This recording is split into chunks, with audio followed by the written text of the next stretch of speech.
আগামী 24 ঘন্টায় দেশের দক্ষিণ পূর্বাঞ্চল ও তৎসংলগ্ন উজানে ভারী বৃষ্টিপাতের সম্ভাবনা নেই।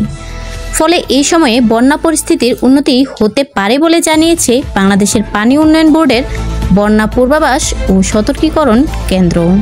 আজ শুক্রবার এক বিজ্ঞপ্তিতে সংস্থাটি জানিয়েছে, দেশের উত্তর পূর্বাঞ্চল ও দক্ষিণ পূর্বাঞ্চলের প্রধান নদীসমূহের পানি সমতল ধীর গতিতে হ্রাস পাচ্ছে।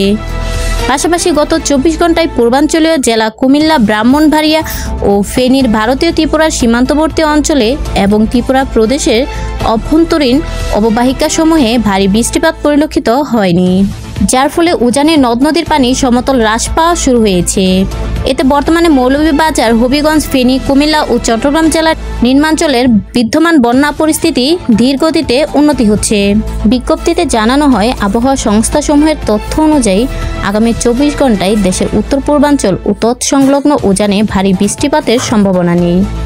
এই সময়ে উত্তর পূর্বাঞ্চলে মৌলভীবাজার ও হবিগঞ্জ জেলার মনুখোয়াই, ধলাই নদী সমূহের সংলগ্ন নিম্নাঞ্চলের বন্যা পরিস্থিতির উন্নতি হতে পারে। এছাড়াও আগামী 24 ঘন্টায় দেশের দক্ষিণ পূর্বাঞ্চল ও তৎসংলগ্ন উজানে ভারী বৃষ্টিপাতের সম্ভাবনা নেই। এতে উল্লেখিত সময়ে এ অঞ্চলের ফেনী, কুমিল্লা ও চট্টগ্রাম জেলার মুহুরী, ফেনী, গোমতী, হালদা ইত্যাদি নদী সংলগ্ন নিম্নাঞ্চলের বন্যা পরিস্থিতির উন্নতি হতে পারে।